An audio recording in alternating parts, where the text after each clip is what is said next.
We're good, I think. Good morning. I hope everyone's Super Bowl party was awesome. I went to one in my hometown with some hometown friends and stayed up just 2 hours usually past my regular bedtime, but I'm like a very structured person, so I could like definitely feel it today. It's so weird. Instead of getting hungover from drinking alcohol, I feel hungover eating garbage and staying up like 2 hours later. It's kind of funny. Nevertheless, I missed last Friday's upload because I had some stuff going on at work and I just had other things I had to attend to. Nevertheless, today we'll be in Genesis chapter 23, which is the death of Abraham's wife, Sarah.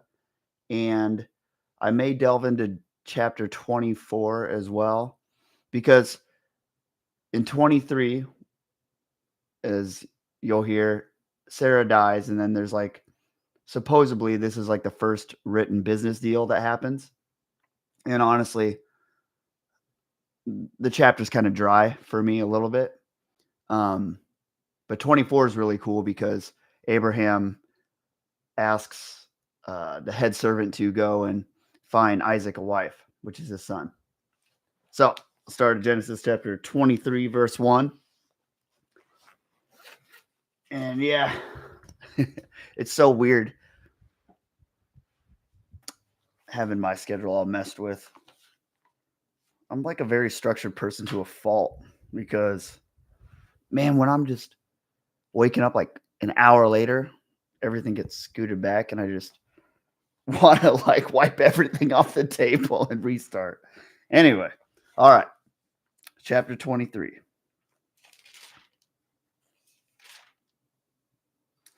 Sarah lived to be 127 years old. She died at Kiriath Arba, that is Hebron, in the land of Canaan, and Abraham went to mourn for Sarah and to weep over her. Then Abraham rose from beside his dead wife and spoke to the Hittites. He said, I am an alien and a stranger among you. Sell me some property for a burial site so I can bury my dead. The Hittites replied to Abraham, Sir, listen to us. You are a mighty prince among us. Bury your dead in the choicest of our tombs. None of us will refuse you a tomb for burying your dead. Then Abraham rose and bowed down before the people of the land, the Hittites. He said to them, If you are willing to let me bury my dead, and then listen to me and intercede with Ephron, son of Zohar, on my behalf, so he will sell me the cave of Machpelah, which belongs to him and is at the end of his field. Ask him to sell it to me for the full price as a burial site among you. Ephron the Hittite was sitting among his people, and he replied to Abraham in the hearing of all the Hittites who had come to the gate of his city. No, my lord, he said, listen to me. I give you the field, and I give you the cave that is in it. And in my Bible, it says that give, there's like a little italicized like B there. So it's a little like side note. It's saying that word give, it's a D, or sell. So it's saying I sell you the land. Because there's a big difference between giving something to somebody and selling them, right? So I would say I sell you the field and I sell you the cave that is in it.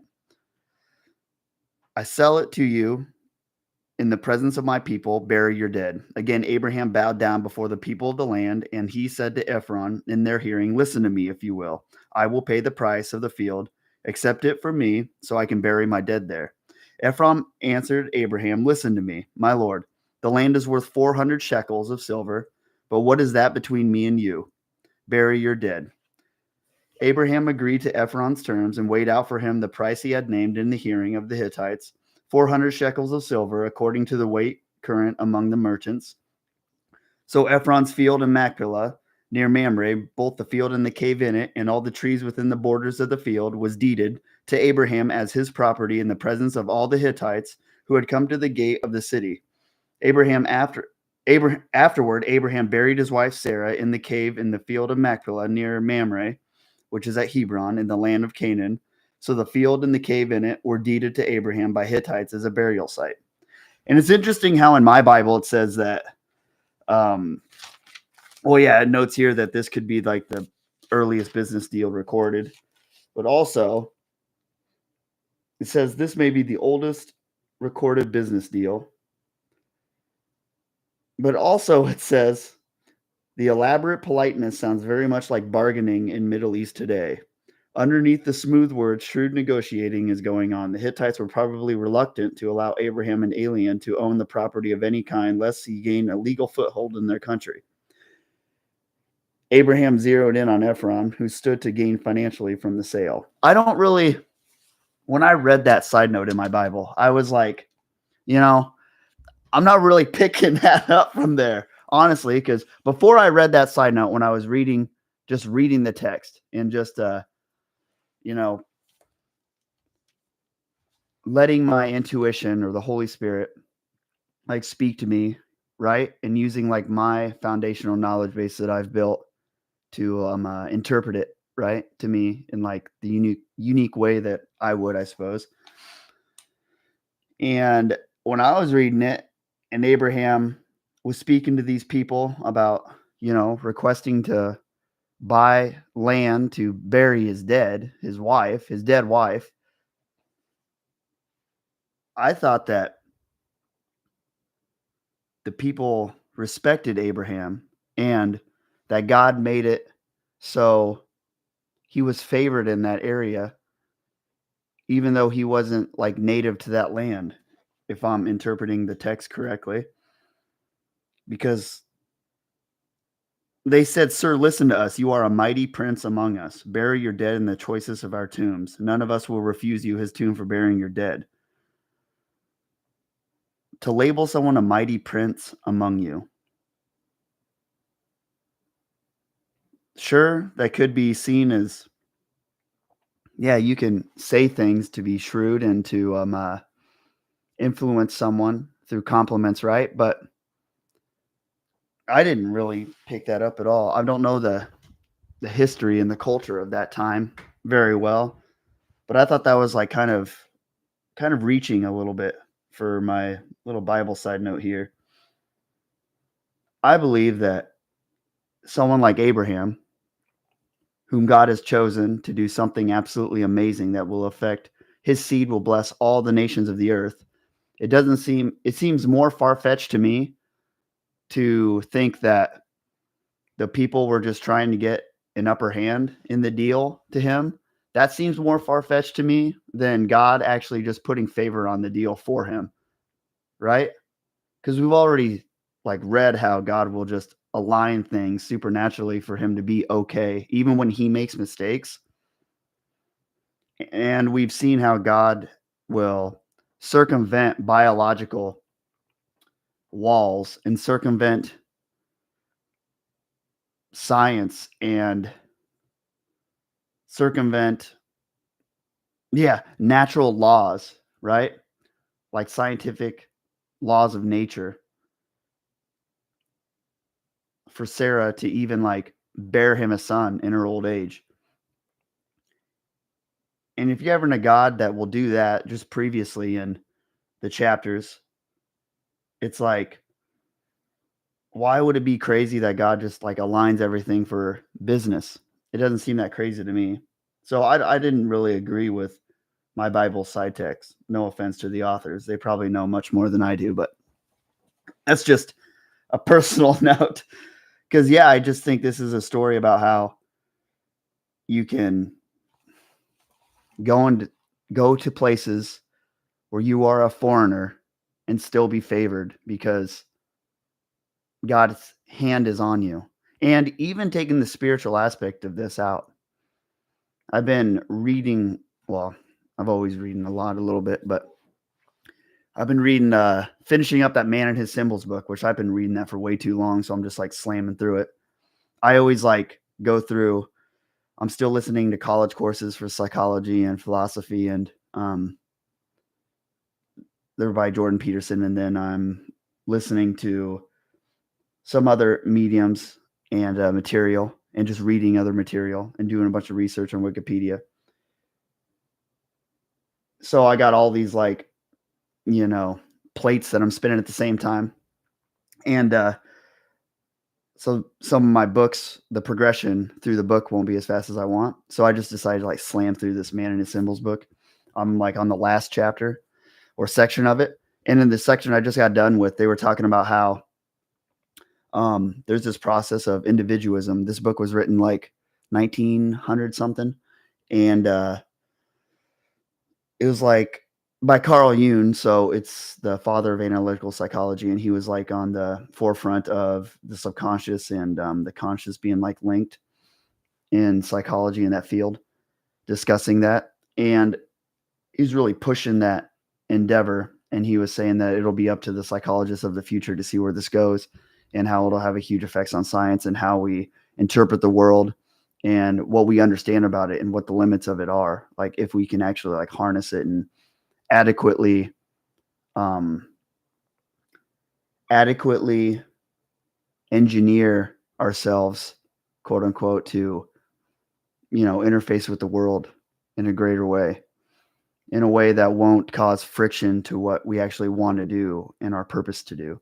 And he was talking about how individuals will go through a season of individualism, and which is like you'll see in a bunch of texts that are throughout history, which is exactly what Abraham did. They left their home and all their friends and their things that are familiar to them to go alone to like find themselves. And that's what he would find in people's dreams. Like people, the book was mainly talking about dreams and how there's symbology in your dreams and how your subconscious speaks through them. And he found that a lot in people's dreams and his clients that would share with him. And that was so crazy to hear because I read in the Bible, Abraham, God said, leave your homeland and everything, which God does that with a lot of people. Like they have to leave everything they know and like go by themselves to find themselves. And it's like, when you do that, people can see that you're different, you know?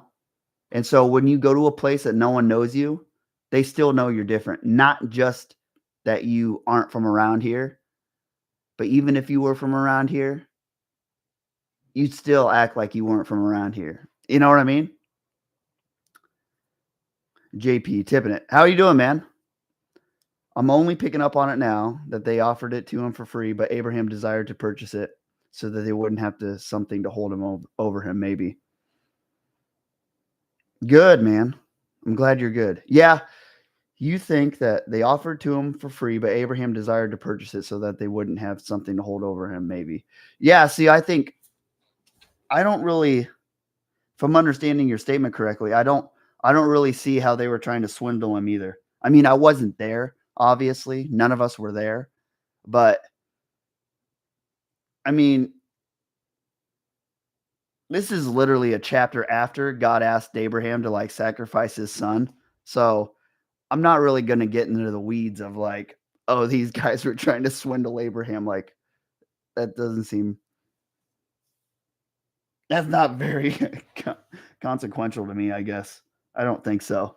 You know, it's just like, okay, I don't know why they would add that actually in the Bible. That's arguably maybe my least favorite side note in this entire Bible, which it's been amazing how much the side notes in this Bible have actually like helped me, which is wild because this Bible's from when I was 12 and it's still doing pretty good. I thought about buying a new one, but it's wild. Anyway, so what I'm saying is like when you're in the process of finding yourself, after you go through that process and like people will look at you different and they know you're different. They know that you think differently. And that's like attractive to people, and it'll lend people to want to help you, because I think deep down there's this like desire in all of us to lean into the things that our subconscious tells us that we're supposed to be doing, right? Like our purpose for being here. And it's been super crazy for me to like read about all this stuff. I keep thinking about things, and I'm not making this up. I keep coming to conclusions and writing. I can actually have proof of this. I come to conclusions and write them in my prayer journal, stuff that I'm just thinking like during my morning painting time. and the time when I'm like listening to books or like reading and whatnot. And the conclusions I'm coming to, I'm like reading like great philosophical thinkers from back in the day that are like known as like great geniuses of their age. And they came to the same conclusions that I have. It's been wild. Or like I'll come to it's been insane. Like just who was it? There's this guy named Kierkegaard who was talking about how in Christian spaces, people can get lost in the crowd and start the effects of the crowd starts messing with the relationship, the singular relationship between them and God. And I was like, I literally was just talking about that, you know? I was like, it was really good because like God used that to tell me you're not crazy, man. You're onto something, you know? Like you're onto something.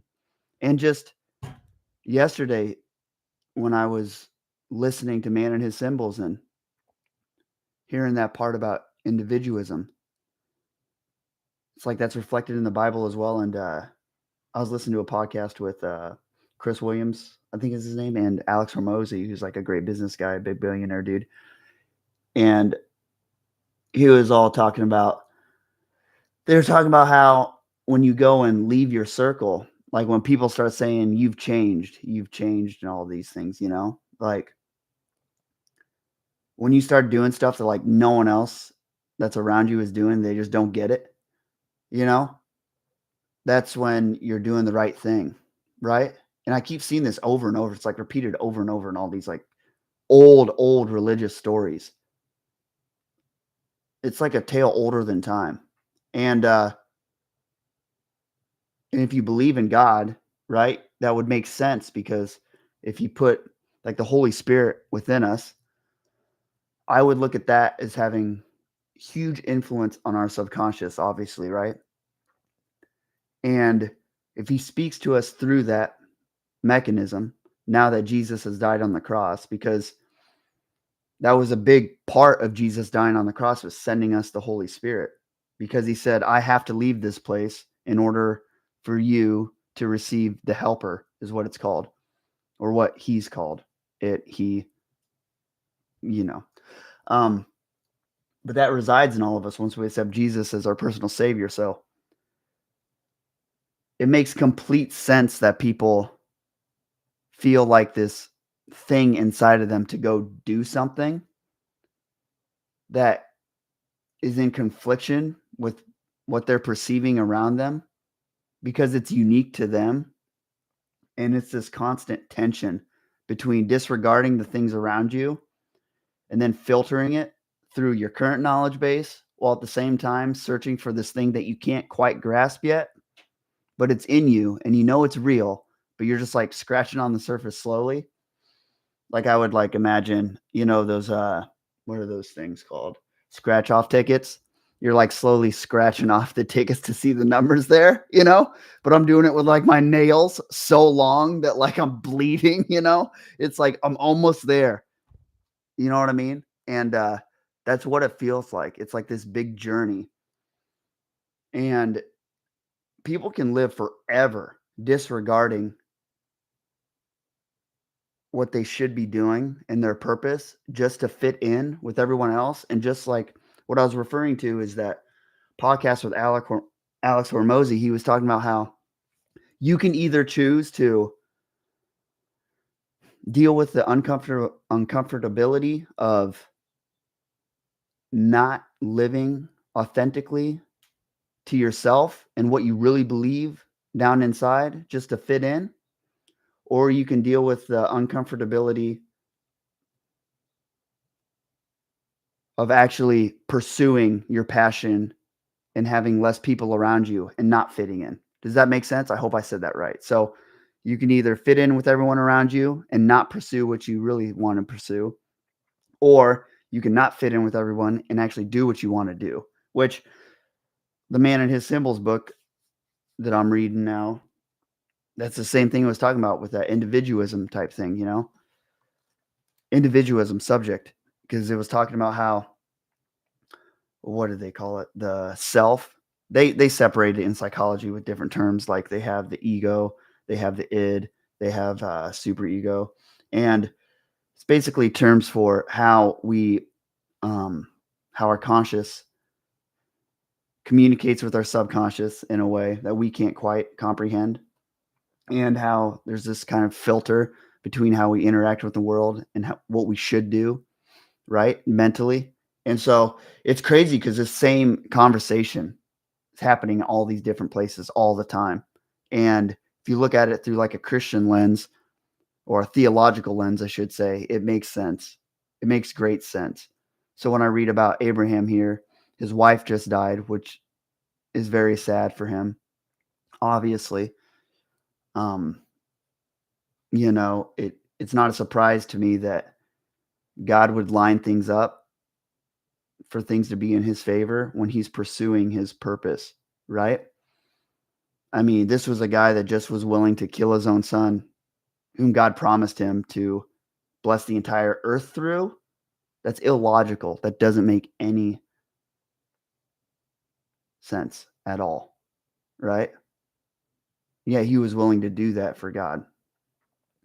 And it just makes sense to me that everything would get lined up for him in his favor more than the story actually describing people just acting nice because they want to get the upper hand in a deal. Yeah, I agree, JP. I think it is. And JP, I'm going to be going live with, I don't know if it's going to be live, but I'm going to be recording with Steve, Coach Steve. He's a guy that had a seizure and it affected his life, and now he's doing a YouTube channel. I can't remember his channel off the top of my head, but yeah, he's great. I'll be doing a recording with him about suicide and depression, so that'll be interesting.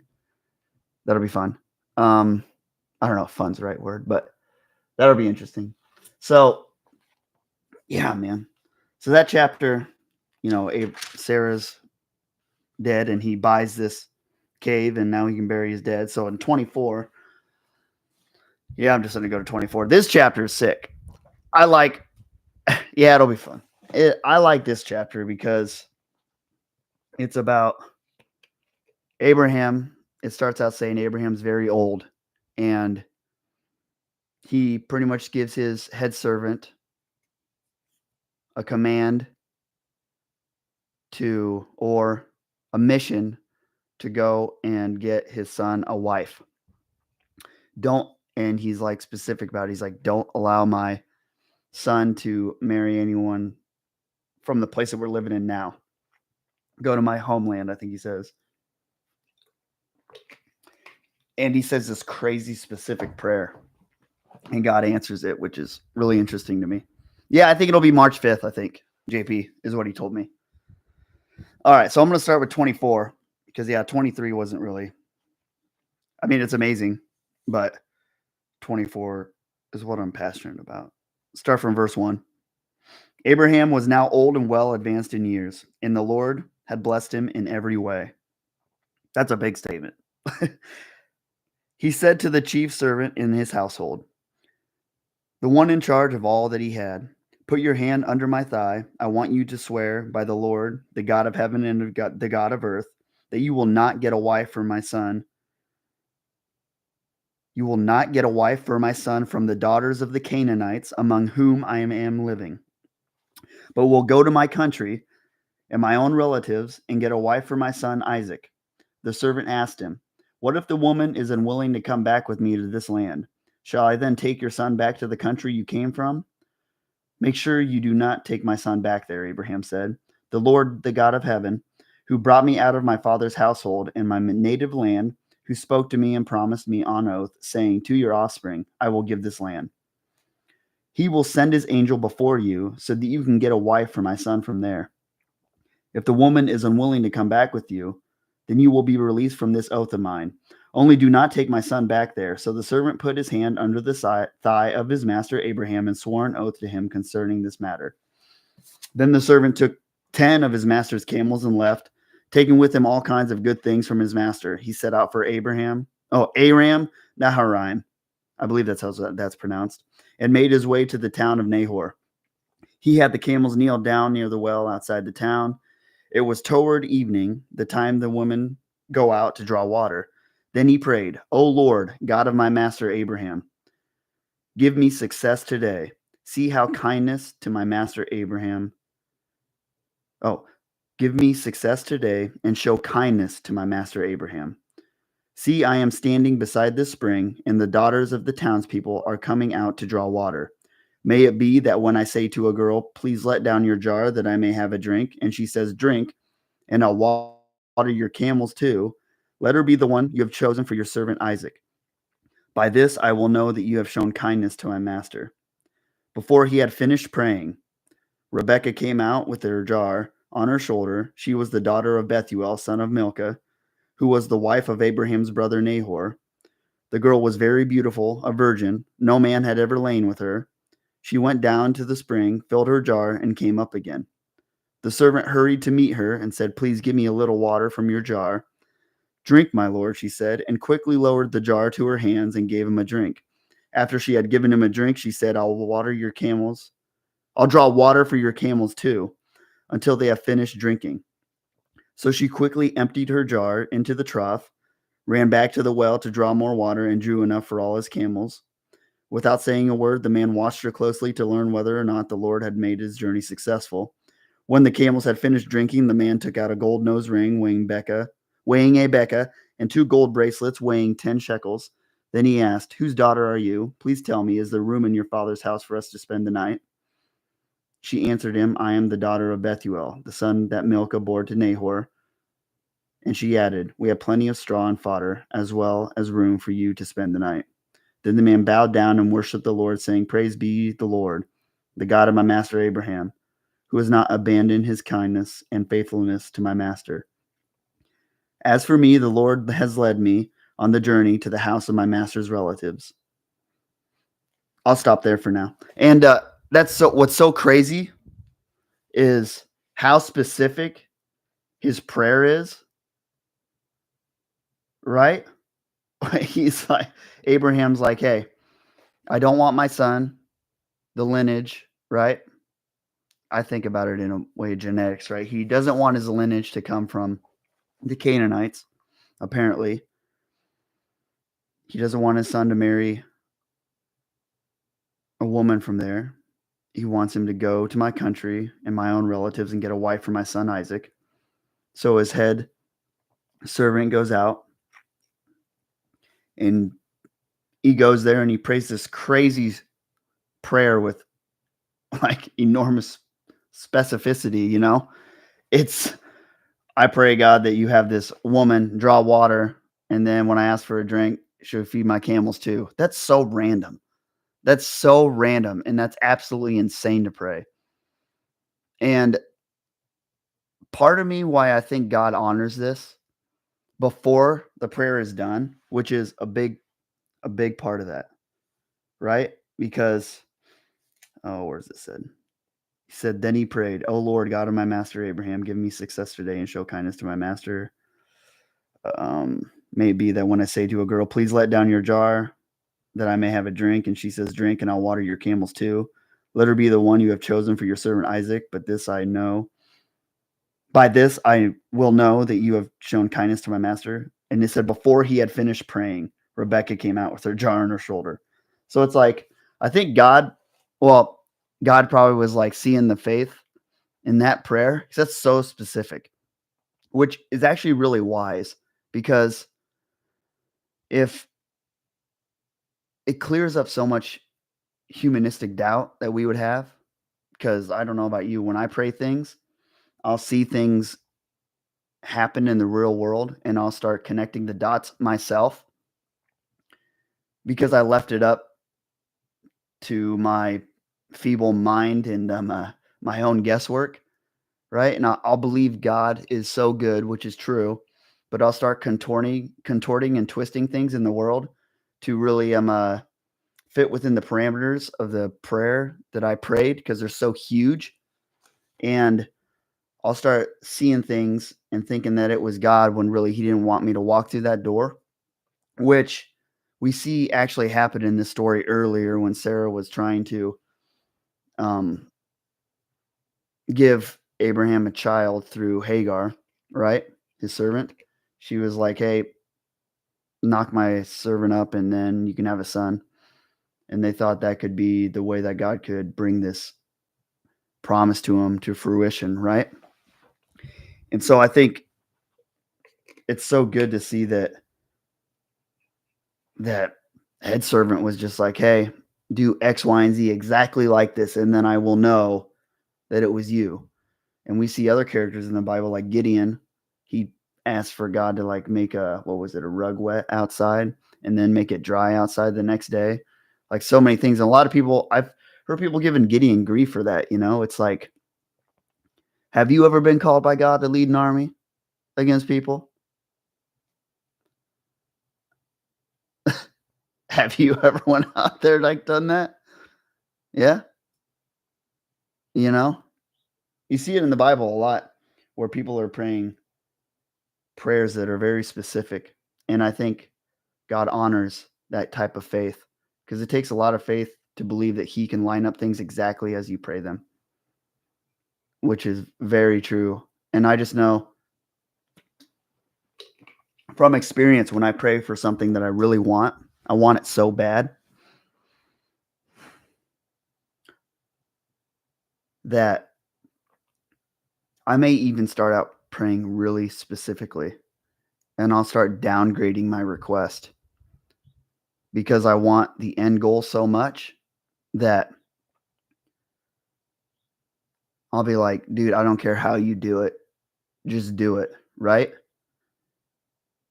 But I think God honors, I would say I know He honors the patience and the faith of someone that can pray for something specifically and believe that He's going to do it exactly as He does it. Because that's a really big prayer, right? That's really big. It's really wise, though. I've twisted so many things in my life just to meet the parameters of my requests to God or just my desires, period. You know, like for instance, me being 34 and single, it's like I could move my standards, right? Like I have like baseline standards of what someone would have to have in regards to beliefs, a belief system in order to date them, right? Quote unquote. And I could shift that through um, being, I would say, possessed by the feeling of loneliness, maybe, or the feeling of impatience. I could shift those standards just to fill that void that I feel of someone not being there. When really, and anyone that's in a relationship knows this, that once you get into a relationship, that feeling of that feeling you had of not having anybody there, it's like it disappears because now you have to deal with more challenges due to someone being in your life in a big way because you're both heading towards, well, ideally, you'd both be heading towards the goal of getting married, right? If that were the case. And you have to negotiate with people and cooperate with others in order to manifest this organic relationship where you're both striving together to build each other up for the end goal. And there's sacrifices in that. So even though you can either be lonely and alone and not have to deal with that type of sacrifice and whatnot, but you also, I wonder if my camera's being all weird. Does that work? All right. Or, you know, you can just hold it out and have the faith that God will answer your prayers as you ask them. You know, it happens all the time. It's such a big deal to me how people's faith today is, I think it's really,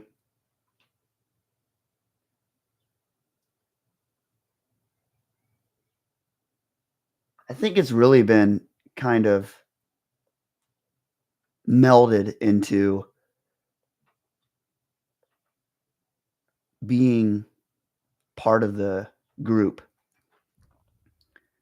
which is really complicated because there's a great thing about going to church and it's very powerful and it's right to go to church and be with people, all these people gathering together for one single purpose, for the same goal, right? Like that's a big deal. And it's good for you too.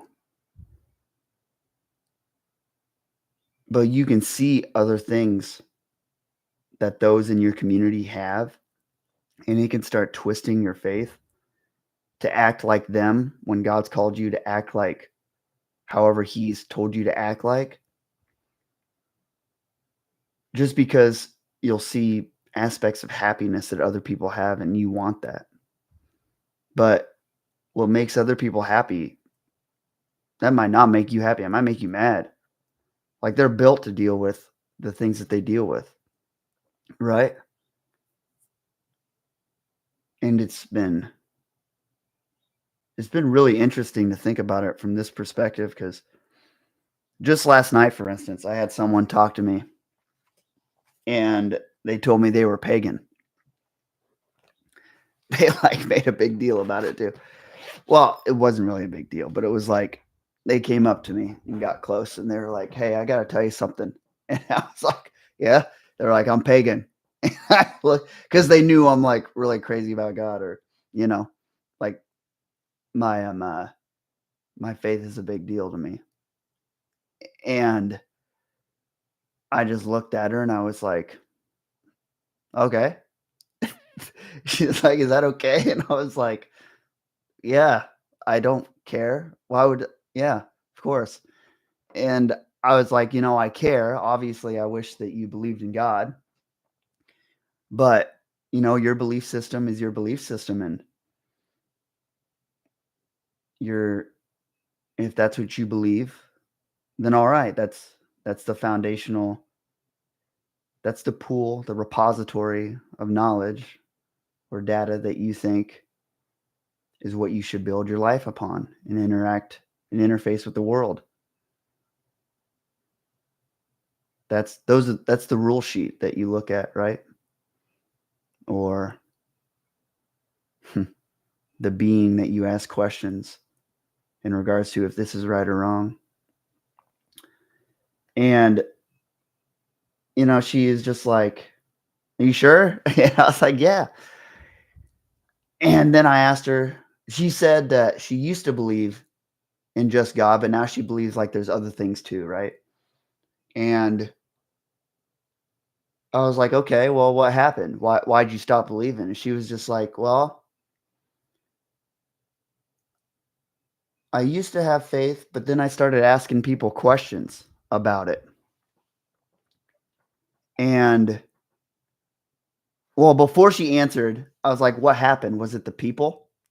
And then she was like, "Well, I just had a lot of questions and I started to challenge some things about it." And I was like, "Well, what did people say? Like pastors and whatnot?" And she was like, "They would get mad at what I would say, and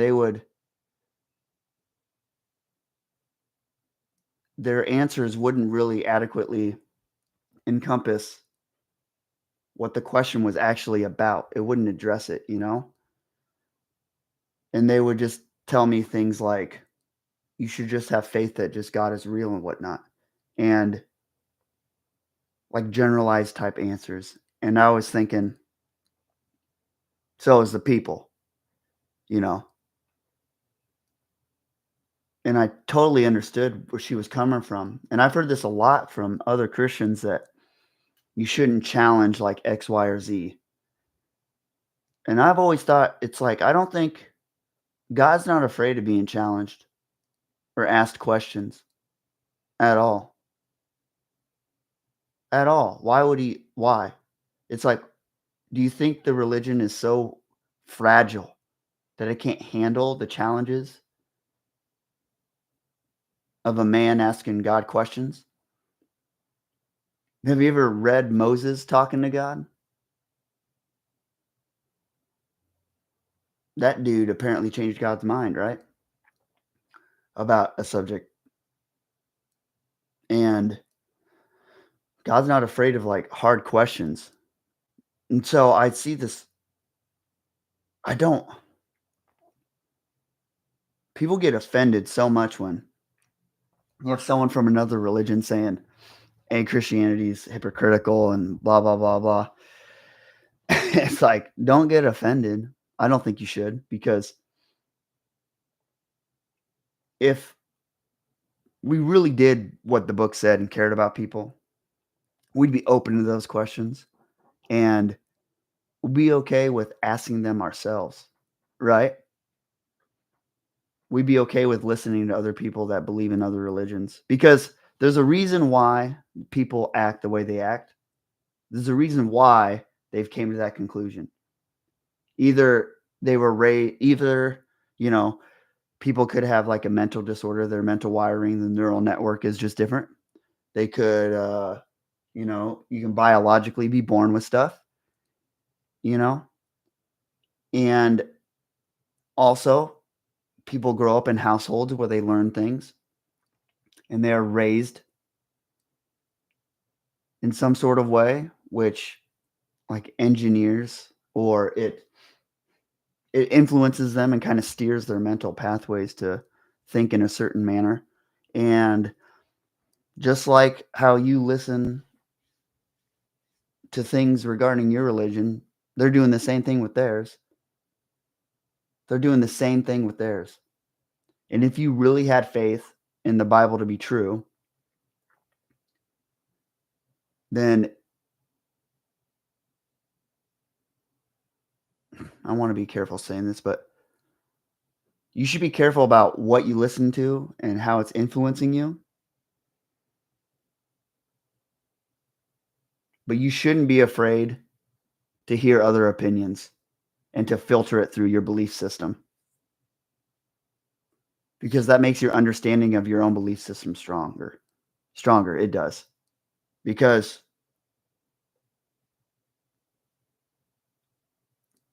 it makes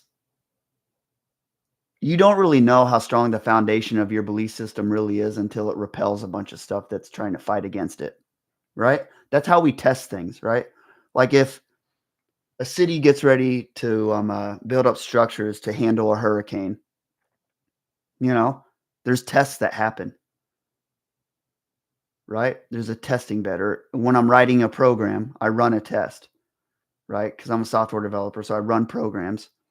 I write programs and then test them, right? I have to test them. I have to test them. God tests people. We just read about, you know, God asking Abraham to kill his son. He straight strapped that dude up, his kid. He straight strapped him up to a thing. I'd imagine he strapped him up or he put him on something and he was about to like just murk him, dude. Straight up. It's like God is willing to put a man through that kind of test. And it's troublesome to me that people, when they hear things that are outside of their parameters of beliefs or stuff they haven't heard or stuff they're uncomfortable with, they just throw it out the door right away. And they're just like, you know what? No, no, that's evil. Get it out of my head. Get out of here. Which, yes, there are some things that are evil. True, true, true. And no, you shouldn't just go swimming in it and drinking it. Like there's a balance, right? But you should be willing to have your belief system challenged. And you should learn about other people's belief systems in a manner that will aid your own, right? Because if you can understand why people believe what they believe, then you'll understand what the tether and what the connection is between you and them if you want to bring them into the truth, quote unquote, that you believe. Like just psychologically, that makes sense to me. If you wanted someone to believe what you believe, you'd want to understand why they believe what they believe. It drives me nuts thinking about people just getting all crazy, but other people believe in whatever. And I'm sure I've been guilty of it in the past. I just know when I look at myself and compare myself now to who I was then, it's like I would look at my old self and there were some things that I used to act out like actions, not just beliefs, which is a whole nother conversation. You can act completely in the antithesis of what you believe and think nothing of it. And people do that all. They don't raise their arms up in the air. But I think you have to be at least willing to test your own faith to even really say you believe it. If you just mindlessly believe because my grandfather told me to, your foundation is going to be weak. And no wonder you don't want to have anything challenge it because it's going to knock it over, which you shouldn't challenge it to a degree where you know it's going to get knocked over, but you should challenge it enough to like build up your armor, you know what I mean? And build up your knowledge foundation, you know? And that's how you grow in relationship with God, you know? You wrestle with God. It's it's not pretty. I can't stand I can't stand it how so many sermons nowadays are like catchy and all about hype or all about pointing fingers at other groups that don't believe X, Y, or Z. And they're not all like that, but that's what gets shared on the digital space the most because that garners the most attention, right? Is things that are polarizing, right? And of course, I get sunk into that too. We all do. But it's not pretty being a Christian at all. And it shouldn't be. The whole religion is based upon it's kind of based on honorary suffering, it seems like. And death, yeah, because Jesus defeated death. And we know that there's this like ending for us. And we know this world is imperfect. We know there's going to be painful things, and people are going to do painful things to us. We're going to do painful things to ourselves. And the most powerful thing about it is that the God that created all of us did the most selfless act through sending his only son to just die to be murdered by his chosen people to save them. I don't know what's pretty about that. To live that out, right? Like really. And I get that there's strategy around creating I guess I would think about it as you have a rose, right? And there's thorns on a rose stem. And I understand there's strategy around making the petals, angling the rose in a way where you can't see the thorns. Okay? When you present that to someone, I get it. Or snipping the thorns so you never knew that they were there to begin with. But when someone becomes a Christian and like accept Jesus as their savior, I would say their life gets harder and easier at the same time because now you have this like weight to bear, right? Your understanding of the world is different. And it's crazy because it is more peaceful. It's like there's joy in suffering. And that's the whole point of it. It's not complete blissful happiness all the time, and it's not supposed to be. It's in psychology, there's a field called like existentialism or philosophy, and let me see, so I don't mess this up. Is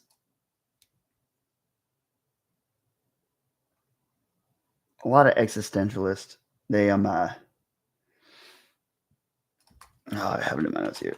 They believe that there's suffering in the world, that life requires suffering and how that's shared throughout most of man's religions in the world, right? So they just accept that like baseline there's going to be suffering, right? And there's nothing we can do about it to enjoy that. I mean, to avoid it at all. And a lot of religions share that same theme. And if you believe God to be the God to create man, it makes sense that man would have like this intuition to create religions, other religions or idols that kind of base off the core religion, which is Christianity. That just makes sense to me. And it seems like,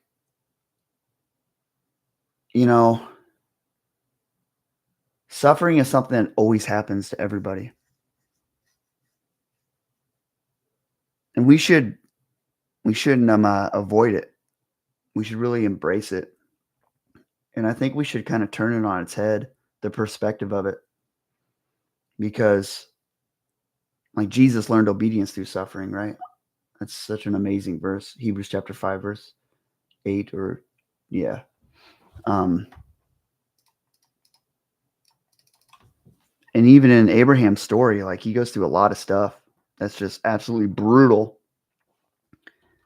And yet he comes out shining.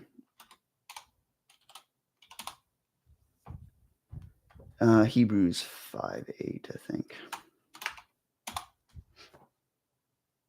Yeah, son though he learned obedience from what he suffered. That verse is maybe my favorite verse in the Bible now, because that's crazy to think about. Jesus, the perfect man, learned obedience through what he suffered is wild. And it's like, in times of suffering, you'll have all these things happen to you, and it'll require faith to pray prayers that are really wild. And to bring this full circle, when this head servant prayed that prayer, God answered it before he was done. And that shows me that like he honored Abraham so much through what he did, even through all his mistakes, him knocking up his wife's servant, him misunderstanding his promise, him lying about his wife, who, if you're promised that to bring the seed that's going to bless everybody, you would think your wife's a big deal in that promise. So he's literally constructing lies about the like fulcrum to the whole engine of his like grand promise from God, which is interesting. That's like, seems like a big screw up to me. And God still like honored him, right? And honored him so much that he must have been such a good guy that his head servant like learned from him and learned the faith that he had in order to pray that sort of prayer.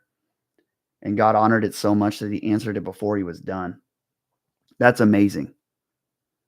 And I would encourage, start praying like crazy prayers. And maybe, I don't know how to really develop. It's not instant easy either. I think either people build up to that point or life strips them down so much that they have nothing to lose anymore. So their faith goes up as the things around us just fall apart. Right? I really think so. Because the times when I've just like prayed stuff that would just seem like asinine, there's like no other way that anything's going to fix this. And that's interesting to think about. Like the times when how my faith has grown the most is either from absolute brutality and loss and malevolence and stupid mistakes, or through the slow obedience and learning and building my relationship with God. Absolutely. So I think God desires us to come back as a collective in Christianity to have the type of faith to actually believe that he'll answer prayers that are just absolutely insane. 100%. And like really believe that. Not just when you hear your favorite pastor telling you from a screen, but when you're alone in your room with God, talking to him. I need this. And I may not even need it, but you know what I need to fix what I feel is the problem. Help me, show me, you know? Seems like the bolder the prayer, the bolder the answer that God gives, and the grander the answer. I think so.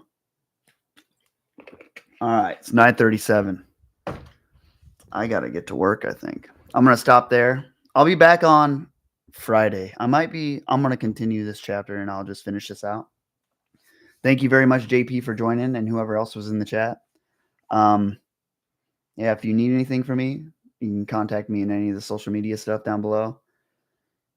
And I hope you have a great rest of your day and a great rest of your week. Again, I plan on being here Friday at 8 a.m. Central. And I love you and I thank you. And if you have anything going on in your life that's wild, which everyone I think does, everyone has stuff going on inside of them that they don't want to share. Maybe they don't even want to share it with themselves because it's too painful. Try sharing it with God and just really get alone with him and just ask him to give you a sign and do something. Put you in the right direction. Steer your mind, right? And give you the wisdom and courage to face your fears.